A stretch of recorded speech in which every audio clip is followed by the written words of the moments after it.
Olá, graça e paz, tudo bem? Meu amado irmão, minha amada irmã em Cristo Jesus. Estamos de volta para mais um programa no projeto Auxílio ao Mestre. Quero agradecer a todos que têm participado desse trabalho, que têm deixado ali o seu like, deixado o seu comentário, se inscrito no canal. O projeto Auxílio ao Mestre, ele tem como objetivo auxiliar os professores e professoras da Escola Bíblica Dominical. É um projeto voluntário que até aqui tem sido feito pela graça, bondade do nosso Senhor Jesus Cristo. E no projeto de hoje nós vamos estudar a lição de número 8. Paulo, o discipulador de vidas. Leitura bíblica encontra-se em Atos capítulo 2, verso 42 em diante. E perseveravam na doutrina dos apóstolos e na comunhão e no partir do pão e nas orações. Em cada alma havia temor e muitas maravilhas e sinais se faziam pelos apóstolos. Todos os que criam estavam juntos e tinham tudo em comum. Vendiam suas propriedades e fazendas e repartiam com todos, segundo cada um tinha necessidade. E perseverando unânimes todos os dias no templo e partindo o pão em casa, comiam juntos com alegria e singeleza de coração, louvando a Deus e caindo na graça de todo o povo. E todos os dias acrescentava o Senhor à igreja aqueles que se haviam de salvar. Depois que cessou o alvoroço, Paulo chamou a si os discípulos e, abraçando-os, saiu para a Macedônia. E, havendo andado por aquelas terras e exortando-os com muitas palavras, veio à Grécia. Passado ali 3 meses e sendo-lhe pelos judeus postas ciladas, como tivesse de navegar para a Síria, determinou voltar pela Macedônia e, acompanhando até a Ásia, Sópater de Bereia e dos Tessalônica, Aristarco e Segundo, e Gaio e Timóteo e dos da Ásia, e Tíquico e Trófimo. Nesta lição de hoje, amado, nós vamos compreender que o apóstolo Paulo, ele era muito mais do que um pregador fervoroso. Ele foi também um grande estrategista na obra de Deus. Ele teve em mente, discipular, qualificar, capacitar aqueles que seriam obreiros na casa de Deus. Paulo investiu muito no ensino, no estudo da palavra de Deus, naqueles que eram recém-convertidos.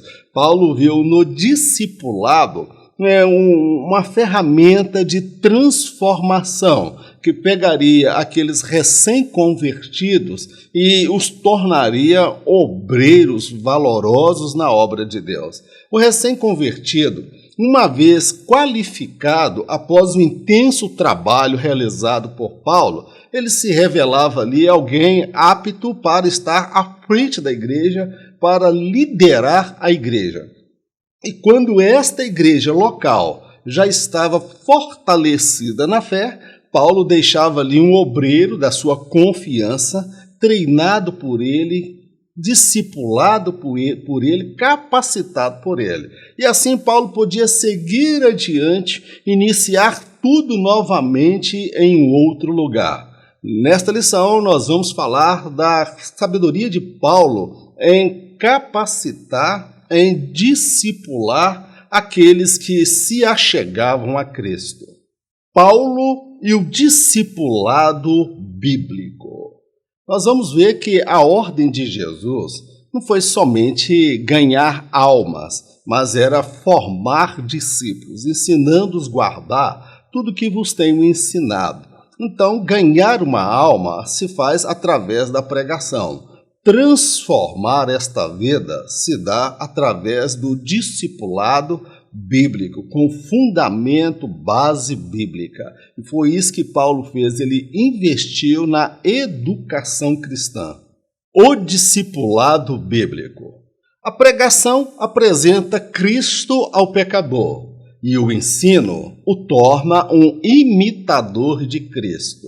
Antes de ser recebido no céu, Jesus ordenou aos seus discípulos que repassassem aos convertidos tudo o que lhes havia ensinado. Na igreja primitiva havia um cuidado quanto ao ensino. Os novos convertidos aprendiam acerca do valor das Sagradas Escrituras, da oração, da necessidade da comunhão com o corpo de Cristo e da doutrina dos apóstolos.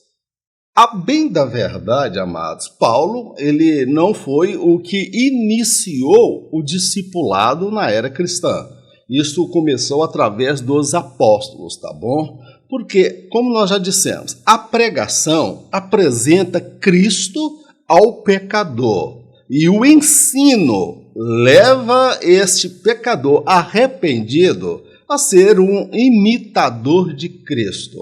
Antes que Jesus ele partisse para o céu, fosse assunto ao céu, ele ordenou: ide por todo mundo, pregai o evangelho a toda criatura, ensinando-os a guardar tudo o que vos tenho ensinado.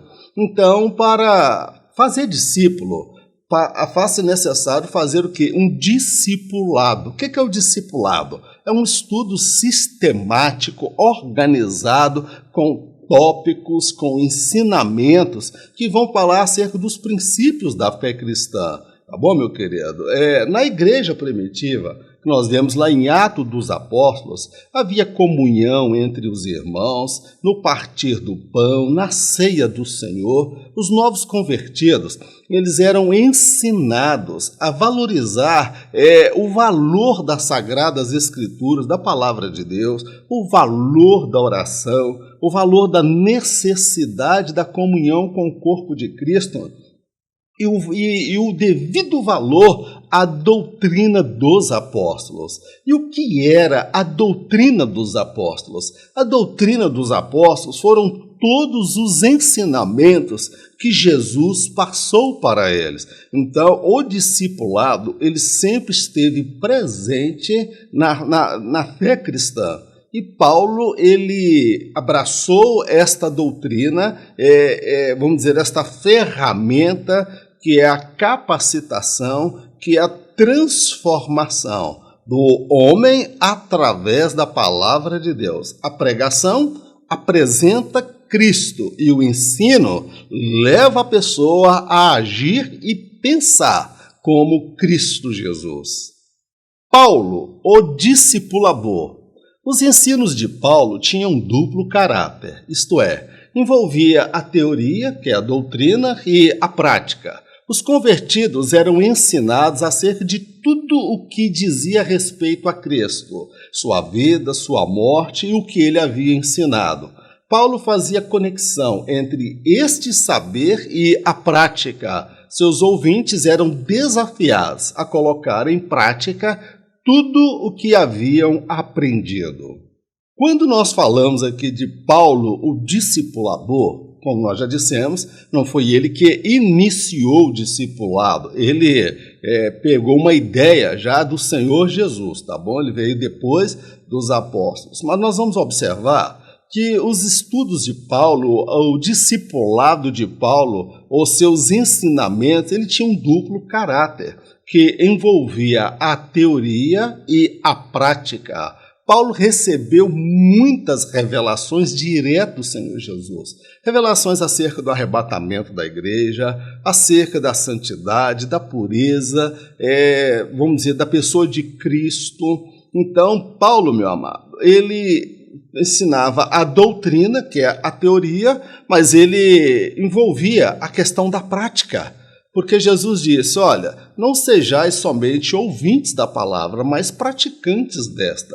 Então, Paulo não estava preocupado em formar teóricos na fé ou teólogos que têm muito conhecimento da doutrina, como muitos fariseus o faziam, mas esqueciam a parte da lei que era o amor, a compaixão e a misericórdia, a prática. Então, os convertidos, eles eram estimulados a todo momento a refletir acerca da pessoa de Cristo, sua vida, sua morte e tudo que Jesus havia ensinado. E Paulo fazia, sim, uma conexão entre este saber acerca da pessoa de Cristo, sua morte, sua vida, sua ressurreição, e levava este saber na prática, seja no casamento, seja na vida em sociedade, seja nas relações sociais, seja no trabalho, na profissão, nos estudos. Este saber ele tem que se tornar algo palpável, que gere mudança, que venha evidenciar que de fato aquela pessoa é de fato um discípulo de Cristo. Não porque conhece tudo acerca de Cristo, mas é porque ele age como Cristo, ele pensa como Jesus e ele ama como Jesus amou. E por isto é um discípulo de Jesus. A metodologia de Paulo para o discipulado. A pregação sempre era o ponto de partida para Paulo. A seguir, ele dava início ao discipulado. Nesta fase, ele dedicava muito do seu tempo. Durante esse período, uma igreja já estava ali estabelecida e os convertidos já estavam cooperando com os trabalhos. Paulo, como ninguém, valorizava o trabalho em equipe. Por esta razão, sempre contava com o apoio de Timóteo, Tito, Áquila, Priscila e tantos outros. Quando se fala aqui da metodologia adotada por Paulo, nós podemos usar uma outra palavra falando sobre as estratégias adotadas por Paulo. Paulo foi um estrategista. Ele foi para a obra missionária e percebeu que ele não conseguiria fazer tudo sozinho. Então ele teve que conquistar pessoas, ganhar almas e estas pessoas, ele delegar autoridade a essas pessoas. O ponto de partida de Paulo era a pregação. Jesus disse, pregai, né? Ide por todo mundo, pregai, entendeu? E eles pregaram, Paulo pregou. Mas fazei discípulos, ensinando a guardar tudo o que lhes tinha ordenado. Então, a pregação era o ponto de partida de Paulo. A pregação, ela não era um fim em si, ou seja, eu vou pregar e acabou ali a minha missão, acabou ali o meu papel. Não, a pregação era um ponto de partida. Ou seja, é aquele pescador que lança a rede e puxa aqueles peixes. Uma vez que lançou a rede, puxou os peixes, aquele ali ele vai entrar agora para uma outra etapa, que é o discipulado. Ali uns serão presbíteros, outros serão diáconos, outros poderão ser pastores, evangelistas, à medida que o discipulado está em andamento e o Espírito Santo vai transformando a vida daquela pessoa, ela é batizada no Espírito Santo, recebe os dons espirituais, o fruto do Espírito. E Paulo, ele dedicava muito tempo ao discipulado. A pregação era o ponto de partida, mas onde ele gastava muito tempo, às vezes até 3 anos, para formar um discípulo, tá bom, meu querido? Então, ele dedicava muito tempo ao discipulado. Durante esse período do discipulado, em que ele estava capacitando, qualificando, ensinando, moldando esta pessoa, já estava ali uma igreja sendo estabelecida e os convertidos nesta igreja já estavam cooperando com os trabalhos, ajudando, somando com Paulo. Outra estratégia de Paulo era o quê? Delegar autoridades. Ali ele valorizou a importância do trabalho em equipe. Paulo, ele não era individualista, Paulo não era egoísta, ele não centralizava tudo em torno dele, ele delegava autoridade. Nisso nós vamos ver, por exemplo, obreiros como Timóteo, como Tito, Áquila, Priscila, Epafrodito e tantos outros que somaram com o apóstolo Paulo na implantação de igrejas e no discipulado continuado. Tá bem, queridos? O discipulado e a missão integral de pregar e ensinar. Nesse tópico, nós vamos entender que o discipulado e a missão de pregar e ensinar são coisas distintas. O discipulado é uma forma de ensino sistemática. É a missão integral de pregar e ensinar. Pregar, você apresenta Cristo ao pecador.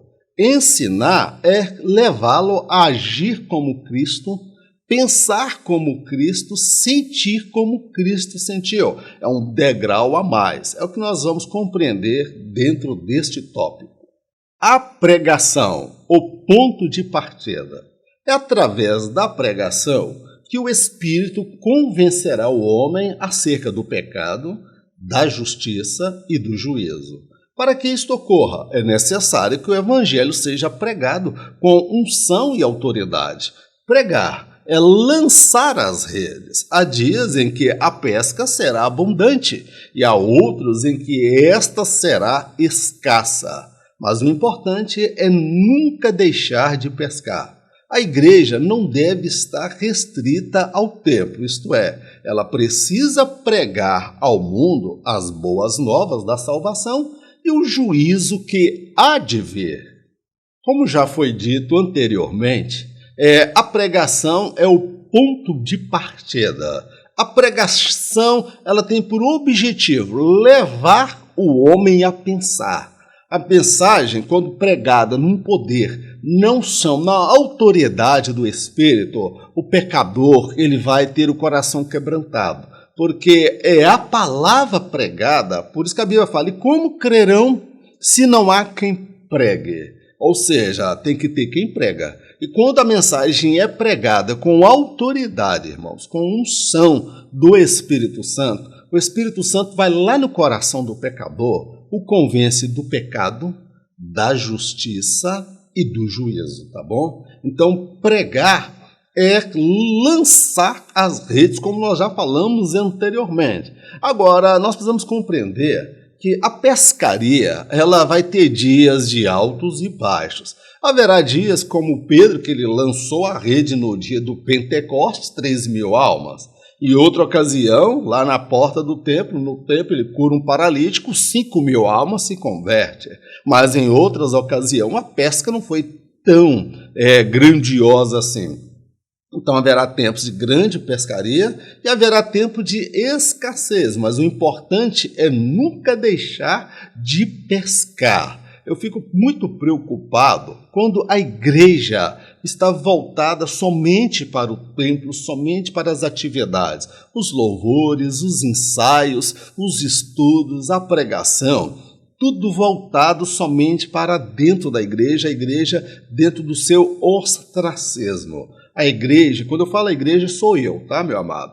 Não estou transferindo a responsabilidade para o meu pastor, não. Estou me colocando no meio desse negócio aí. A igreja, ela precisa pregar ao mundo as boas novas da salvação e o juízo de Deus que há por vir. A igreja, quando ela prega, é o Espírito Santo que vai lá convencer o pecador. E como crerão se não há quem pregue? Então, é necessário pregar. A pregação é o ponto de partida para alcançar o pecador e, posteriormente, dar-se início ao discipulado. O ensino, fazer discípulos. Fazer discípulos é um processo que demanda tempo, dedicação e testemunho de vida por parte daquele que ensina. De certa forma, todos na igreja estão no discipulado contínuo, isto é, a cada dia Cristo é gerado em seus corações. Este processo perdurará por toda a vida, só se findará com a morte ou quando da vinda do Senhor Jesus. Fazer discípulo não é o mesmo que pregar. A pregação, como nós já dissemos, ela apresenta Cristo ao pecador, o Espírito quebranta o coração. Posteriormente, quem vai ensinar é o homem, é o discípulo que vai ensinar o convertido. E esse processo do discipulado, de fazer discípulo, ele demanda muito tempo, dedicação, organização e testemunho de vida por parte daquele que ensina. Porque aquele que ensina tem que ter tido a sua experiência de salvação, a sua experiência de transformação. Ele tem que exalar o caráter de Cristo e o aroma de Cristo. E se nós pararmos para entender o que é fazer discípulo, meu amado, este processo ele envolve toda a caminhada cristã, ele envolve toda a igreja.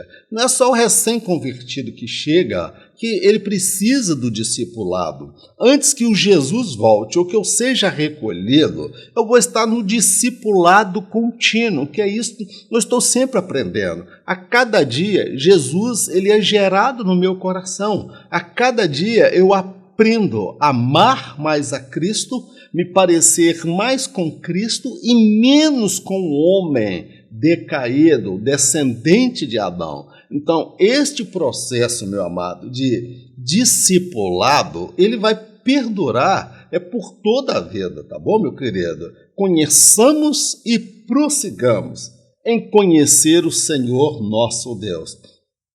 Quando eu ouvi a pregação, Jesus foi apresentado a mim. E eu aceitei a Jesus, assumi com ele um compromisso. E nós estamos numa relação muito próxima que é o noivado, ou seja, estamos de casamento marcado. Então eu me relaciono com ele, eu aprendo com ele, eu aprendo através do ensino, eu aprendo através da pregação. Nós estamos no processo de sermos discipulados, ou seja, cada dia Cristo ser gerado nos nossos corações. Pregação e ensino. A qualidade da pregação e do ensino determinarão a natureza de uma igreja local, isto é, se ela é madura ou não. O tempo dedicado à palavra de Deus definirá se uma igreja é cristocêntrica ou se esta é apenas um aglomerado de pessoas. A pregação e o ensino genuínos tornam o discípulo cada vez mais parecido com o seu mestre, ou seja, ele passará a pensar, falar e agir tal qual o seu Senhor o faria. O Espírito se vale da palavra para gerar mudanças no homem. Quando nós falamos aqui de pregação e ensino, meu amado, isso aí é o pulmão da igreja, vamos dizer assim. A qualidade da pregação e do ensino de uma igreja vão determinar sua natureza. Se esta igreja é uma igreja carnal, se é uma igreja espiritual, se esta igreja local é uma igreja madura ou uma igreja imatura. Isso nós podemos medir através da qualidade da palavra. E o tempo que é dedicado à palavra de Deus definirá se uma igreja ela é cristocêntrica, onde Cristo é o centro desta igreja, ou se ela é apenas um aglomerado de pessoas. O que torna uma igreja não é o CNPJ, não é a estrutura que ela possa ter, mas é o tempo dedicado à palavra e a ação do Espírito no meio dela. Então, nesse sentido, há igrejas que são apenas um aglomerado de pessoas, apenas uma reunião de pessoas, porque a palavra ela não tem a prioridade. A Bíblia não é um único livro de regra e fé. Então, a qualidade da pregação, prega de Cristo, fala de pureza, fala de santidade, fala do andar em novidade de vida, ser uma nova criatura em Cristo Jesus, aquele que está em Cristo. Nova criatura é, as coisas velhas, antigas passaram, e eis que tudo se fez novo. Então, uma igreja madura, uma igreja espiritual, uma igreja genuinamente bíblica, onde Cristo é o centro, é uma igreja que preza pela pregação cristocêntrica e o ensino cristocêntrico, tá bom, meu amado? A pregação e o ensino genuíno, elas vão tornar a pregação e o ensino, vão tornar o discípulo cada vez mais parecido com o seu mestre. A gente fala de Jesus, do caráter de Jesus, o que Jesus fez, o que Jesus realizou, o que Jesus defendeu, o que Jesus protestou abertamente, e a partir deste estudo, desta pregação, as nossas mentes e os nossos corações vão se voltar para sermos moldados por esta palavra. E este ensino, meu amado, vai levar o discípulo a pensar como Cristo, falar como Jesus falou e agir como Jesus falou. Meu irmão, Jesus condenou o pecado. Jesus falou abertamente contra o pecado. Jesus perdoou a mulher que foi pega em adultério. Jesus nunca provou a conduta dela. O que Jesus foi contra era a forma, era a artimanha de colocá-lo naquela situação. Então Jesus ele protestou contra o pecado. Jesus ele dividiu opiniões. Certa ocasião a multidão saiu porque ele começou a trazer um discurso duro demais e pediram até para ele mudar o tom de voz porque estava perdendo o seu público e os ouvintes. Então, ser discípulo de Jesus é defender o que ele defendeu, é agir com firmeza como ele agiu, porque Jesus era desconcertante. Jesus não usava aquele politicamente correto, tá bom, meu querido? Ele não foi politicamente correto, ele foi muito incisivo nos seus ensinamentos. Ele conseguia se compadecer do mais vil, miserável pecador, mas ele resistia aos hipócritas, aos demagogos, aqueles que pregavam uma coisa e ensinavam outra totalmente. E vale ressaltar que o Espírito Santo ele se vale da palavra para gerar mudanças no homem. Não é mensagem de autoajuda, não é filosofia humana, não é aquelas mensagens de triunfalismo, de só bênção e só vitória. É aquela palavra que é ensinada e o Espírito Santo vai lá no coração do pecador ou no coração do crente e fala, confirmando aquela palavra e gera nele um quebrantamento que vai resultar numa mudança no seu casamento, na sua vida espiritual, na relação com os filhos, na relação com as pessoas, nas suas relações sociais. O Espírito Santo ele se vale da palavra, mas a palavra precisa ser pregada e ensinada. O discipulado com pessoas de outras culturas. Aqui nós vamos falar um pouco de missões transculturais, porque o cristianismo, o berço do cristianismo foi em Jerusalém. E ali em Jerusalém, os judeus foram os primeiros a se converter ao cristianismo.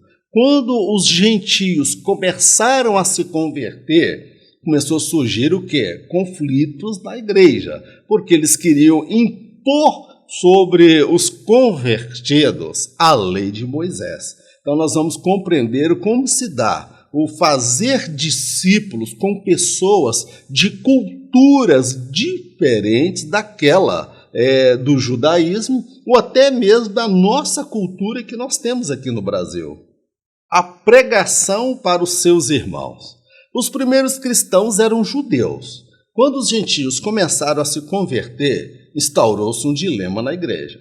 Os judeus queriam impor a lei de Moisés como condição para a salvação. Paulo havia compreendido pelo Espírito que a igreja não era uma continuidade do judaísmo. Ela tinha identidade própria. Ela era a noiva do Cristo. As decisões no primeiro concílio da igreja foram decisivas para o cristianismo. Um grande perigo de quem tem contato com uma outra cultura é querer moldar as pessoas a partir da sua visão de mundo, da sua cosmovisão. Uma coisa é pregar o evangelho, outra coisa é querer impor a própria cultura. Os primeiros cristãos, irmãos, eles eram judeus e, portanto, eles já tinham afinidade com a lei de Moisés. E quando os gentios começaram a se converter, que Paulo fez a sua primeira viagem missionária, ele se deparou com vários conflitos, que ele pregava a salvação na pessoa de Jesus e logo a seguir vinham os judeus que pescavam no aquário, que não ganhava ninguém. Mas quando alguém se convertia, ia lá para perturbar e atrapalhar o trabalho. Eles queriam impor a lei de Moisés como condição até a circuncisão e que eles guardassem a lei de Moisés. E Paulo, meu amado, ele compreendeu pelo Espírito que o cristianismo ele não era uma continuidade do judaísmo, ele tinha uma identidade própria. E quem era o Senhor do cristianismo era Jesus. A morte de Jesus foi que assegurou ao homem a entrada ao céu, a salvação. Pela graça sois salvos, isso é dom de Deus e não é observância da lei. O primeiro concílio que houve em Jerusalém, ele teve como objetivo resolver esse conflito. Por quê? Os judeus mais radicais, ou um pouco mais extremistas, eles queriam impor a circuncisão e toda a observância da lei de Moisés. E a Bíblia fala que neste concílio, irmãos, houve contenda, desentendimento. Mas, ao término do concílio, chegou à conclusão que os gentios, eles não teriam que guardar a lei de Moisés, porque a salvação estava na pessoa de Jesus. E esse primeiro concílio, meu amado, ele foi determinante para as missões, para pregar aos gentios, porque do contrário, hoje não haveria o cristianismo, seríamos todos judaizantes, tá bom, meu querido? Então, esse primeiro concílio, para tratar essas questões relacionadas aos gentios, foram determinantes para a fé cristã. A expansão para os gentios. Deus preparou o Evangelho para que, através dele, o mundo fosse alcançado. Mas será que ele preparou o mundo para que este pudesse compreender a mensagem do Evangelho? Paulo pregou a Cristo a partir da realidade de cada povo e sua cultura. Ele pregou aos gentios, falou como gentio, se fez de fraco a fim de alcançar os fracos e se fez de forte a fim de alcançar os mais fortes. A mensagem do Evangelho é universal, isto é, o mundo consegue entendê-la. Eu gosto de uma obra maravilhosa de um pastor americano, Don Richardson. Ele escreveu o maior tratado missionário do mundo. Todo mundo que vai fazer missão em outro país, numa outra cultura, conhece esta obra de Don Richardson. Ele parte do seguinte princípio: Deus preparou o Evangelho para o mundo. Mas será que ele teria preparado o mundo para compreender a mensagem do Evangelho? Porque o Evangelho, meu amado, a mensagem dele era compreendida dentro do contexto da cultura do judeu. Então, os primeiros cristãos eram judeus. E agora, e os gentios? Como entender a morte do Filho de Deus? Como entender a obra de Jesus, sua ressurreição, a partir de uma cultura com crenças e valores talvez tão diferentes do judaísmo? Aí nós vamos compreender que o Evangelho ele é uma linguagem universal. O que isso quer dizer? Que todo mundo consegue compreender a mensagem. O pregador, o missionário, ele precisa fazer uma conexão do saber bíblico para o saber daquela cultura. Então nós vamos observar o que Paulo fez. Paulo, ele pregou aos gentios, falou como gentio, se fez de gentio. Paulo nunca cometeu pecado, mas ele comunicou o Evangelho a partir da realidade daquela cultura. Don Richardson, ele conta que ele foi pregar numa região onde as pessoas elas eram bárbaras, elas idolatravam aqueles que cometiam atos de traição.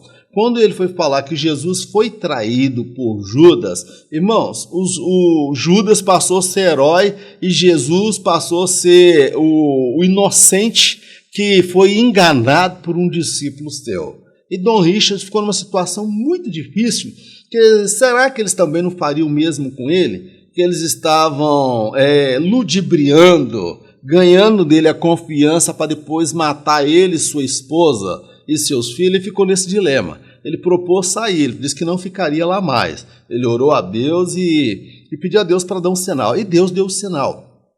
Naquela cultura, Deus havia deixado um sinal naquela cultura para que aquele povo bárbaro compreendesse a mensagem do Evangelho.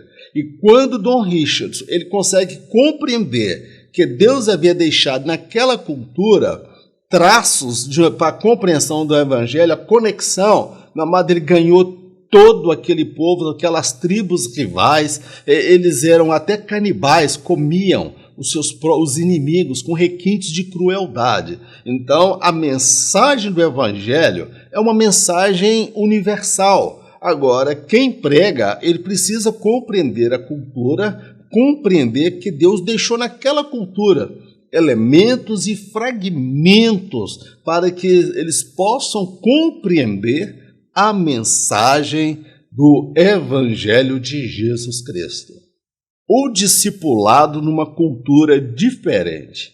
A universalidade da mensagem do Evangelho é o que o torna possível de ser compreendido por povos de culturas e crenças diferentes. O pensamento judaico-cristão foi a base para a formação ética e moral da sociedade a qual estamos inseridos. A mensagem do Evangelho transformou muitos povos, até então tidos como bárbaros, a civilizados. Muitos conceitos éticos e morais que ainda persistem em nossa cultura foram transmitidos a partir do Evangelho de Cristo Jesus.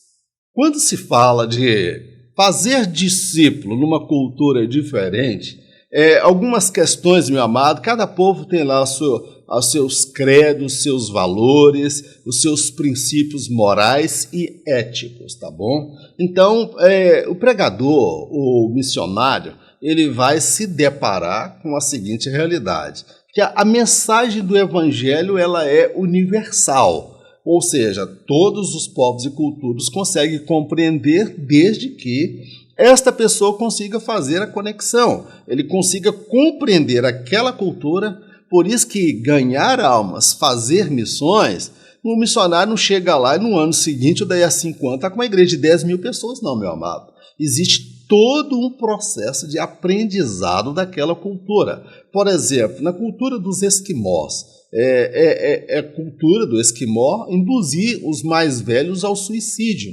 Por quê? Quando a pessoa chega na fase idosa, ela se torna um fardo, porque não tem apoio do governo. Então, aquilo ali, a pessoa não pode trabalhar, ele acaba sendo um fardo para os filhos. E os mais velhos são induzidos ao suicídio coletivo. Outra coisa, se você for lá entre os esquimós, assim me foi passado, se você for visitar o esquimó, ele vai te oferecer o que ele tem de melhor.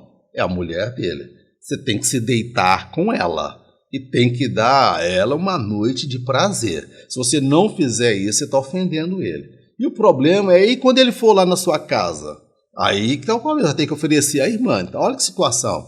Então, o missionário ele vai estar muito atento à cultura, os valores, os princípios éticos e morais. Ele precisa aprofundar. Paulo, quando pregou na Grécia, ele vendo ali o monumento ao Deus desconhecido, Paulo conhecia a história, conhecia a filosofia grega, Paulo conhecia a cultura, e ele vai, a partir daquele Deus desconhecido, que o Paulo conhecia o episódio quando se erigiu aquele altar, ele vai e comunica a mensagem do Evangelho.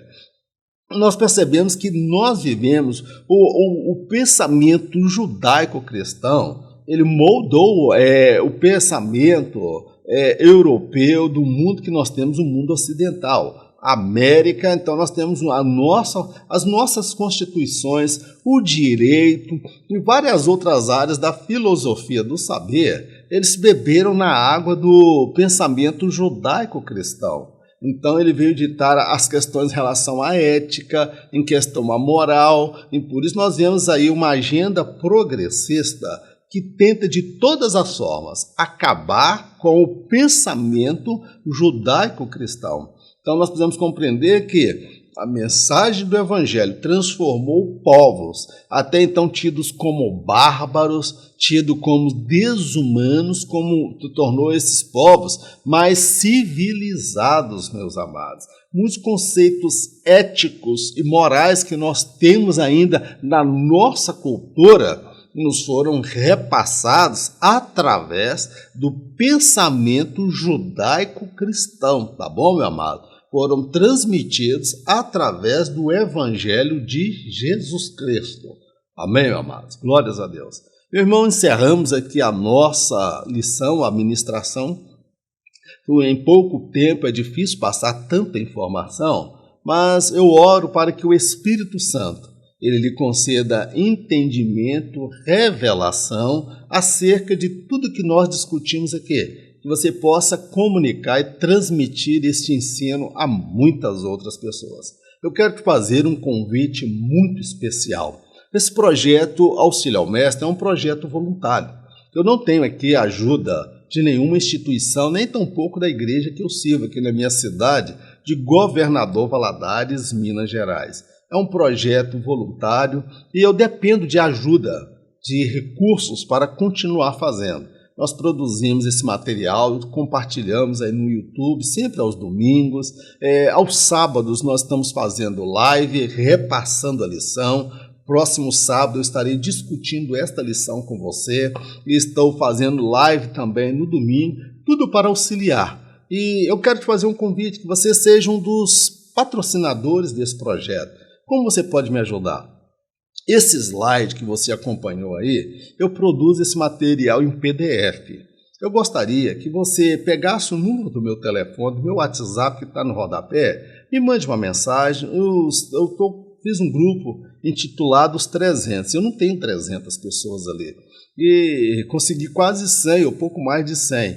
Mas os que abraçaram a visão acabaram se esquecendo do compromisso assumido. Então, de modo que a gente enfrenta dificuldade para realizar esse trabalho. Mas você compreende que esse projeto ele é de Deus e você quer abençoar esse projeto e abençoar igrejas, abençoar famílias, nos procure nos privados, porque eu quero compartilhar esse material com você semanalmente. Você fala assim, eu não sou professor, não dou aula, tudo bem. Você pode pegar esse material em PDF, compartilha com o professor da sua escola dominical, com o superintendente, com o pastor, com o irmão que mora até em outra cidade, até em outro país. Você vai me abençoar e vai abençoar também muitas pessoas, tá bom, meu amado? Nós não fazemos esse projeto por conta de dinheiro, irmãos. Nós fazemos com visão de reino de Deus. Todavia, nós precisamos de recursos para dar continuidade a esse projeto.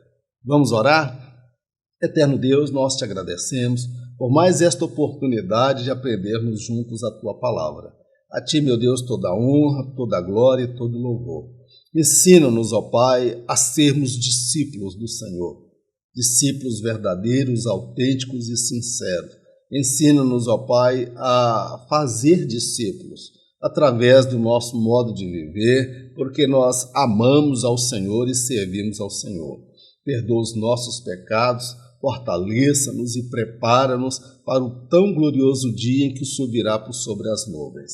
Pai, nós te oramos agradecidos, certos da resposta, no nome do Senhor Jesus.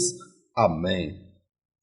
Que o grande amor de Deus, a graça do nosso Senhor e Salvador Jesus Cristo, as doces consolações do Espírito Santo de Deus, seja com todo o povo de Deus, não somente hoje, mas para todo sempre.